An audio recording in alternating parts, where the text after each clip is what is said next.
اعوذ باللہ من الشیطان الرجیم بسم اللہ الرحمن الرحیم۔ مولا کائنات حضرت امیر المومنین علی ابن ابی طالب علیہ السلام کے مجموعہ کلام نہج البلاغہ کے پہلے باب کا خطبہ نمبر 227۔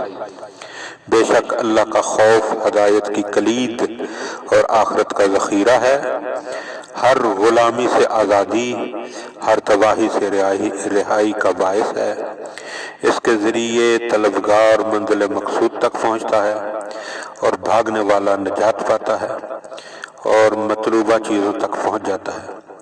اچھے اعمال بجا لے آؤ، ابھی جب کہ اعمال بلند ہو رہے ہیں تو یہ فائدہ دے سکتی ہے۔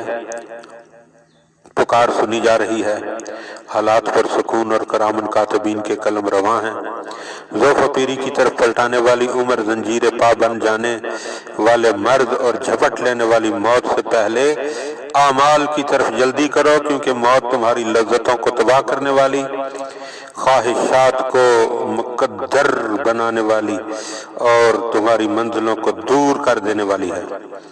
یہ ناپسندیدہ ملاقاتی اور شکست نہ کھانے والا حریف ہے، ایسی خونخوار کہ اس سے خون بہا کا مطالبہ نہیں کیا جا سکتا۔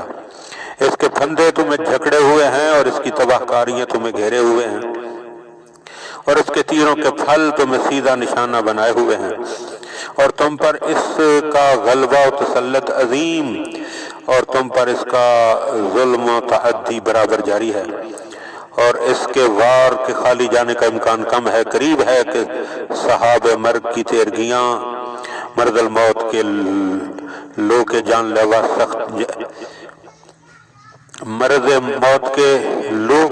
لیوا سختیوں کے اندھیرے، سانس اکھڑنے کی مدہوشیاں، جان کنی کی اذیت، اس کے ہر طرف سے چھا جانے کی تاریکی، کام و دہن کے لیے اس کی بدمزگی تمہیں گھیر لے، گویا وہ تم پر اچانک آ پڑی ہے کہ جس نے تمہارے ساتھ چپ کے باتیں کرنے والے کو خاموش کر دیا اور تمہاری جماعت کو متفرق و پراگندہ کر دیا، اور تمہارے نشانات کو مٹا دیا، اور تمہارے گھروں کو سنسان کر دیا، اور تمہارے وارثوں کو تیار کر دیا کہ وہ تمہارے ترکہ کو مخصوص عزیزوں میں کہ جنہوں نے تمہیں کچھ بھی فائدہ نہ دیا، اور ان غم زدہ قریبیوں میں کہ جو موت کو روک نہ سکے، ان خوش ہونے والے رشتہ داروں میں جو ذرا بے چین نہیں ہوئے، تقسیم کر لیں۔